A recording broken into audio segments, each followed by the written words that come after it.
without any further ado, I want to introduce you to a couple of speakers because it really does matter.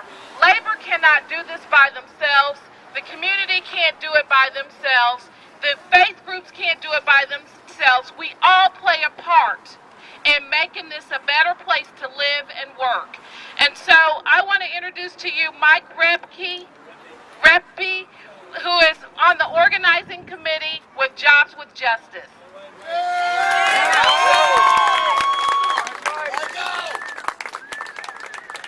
All right, I want to thank everybody for being here. On behalf of Jobs with Justice, we're extremely proud of the turnout today. And I have to say, I'm personally touched because I know the opportunities that I've had in my life couldn't have come without unions and couldn't have come without solidarity. So that's really an awesome thing to see today. Thank you all for coming out. I also like to thank Reverend Ray and Bridget, who just spoke with the AFL-CIO, and bring up a couple important points. The first is I wanted to remind us of Centerpoint Hospital and the fight that Nurses United had there that they unfortunately ultimately lost because of the kinds of tactics that the Employee Free Choice Act would battle against. And that's why it's so important for us to be out here in support of this very strong legislation. It isn't fair, as we all know, that CEOs continue to get more and more. Blake, the CEO of Home Depot, has a contract for over $7 million a year. It makes no sense for him to have a $7 million contract and deny his workers a contract at all.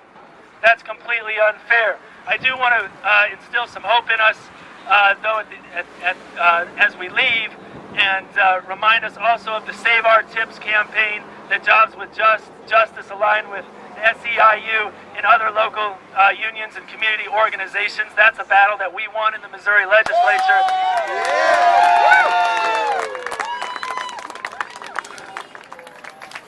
And we made absolutely certain that servers' wages could not be reduced below the very low, pitiful level they are now, so we'll continue to fight to make sure they never get any lower, and we continue to push those higher and higher. Finally, I wanted to say, I wanted to thank the AFL-CIO, thank the labor, faith, student, and community organizations that are represented here today. Please get online and find out more about Jobs with Justice if you're not already familiar with us. We're at kcjwj.org, and we'd love to see you at the next meeting, 6 o'clock on July the 1st. Thank you all.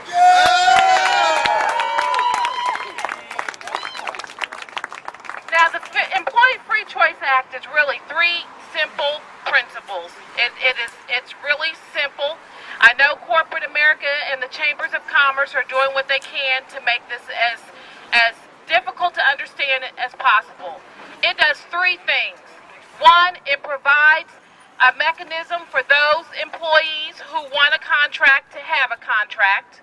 The second thing that it does is it provides a mechanism to get to the first contract once the organizing campaign has completed and those employees have won. And then the third thing that it does is it provides a mechanism for card check neutrality from the employer. Those are the three things that this legislation does. It doesn't get into all that, removing the secret ballot and all of those things. So when you're talking to people and they say this is bad, this is undemocratic, just shut them down. Just say these are the three things it does, and I support it. And so we again in the labor movement want to thank you for your support and for your participation. And the last voice that you'll hear from up here is our good friend, our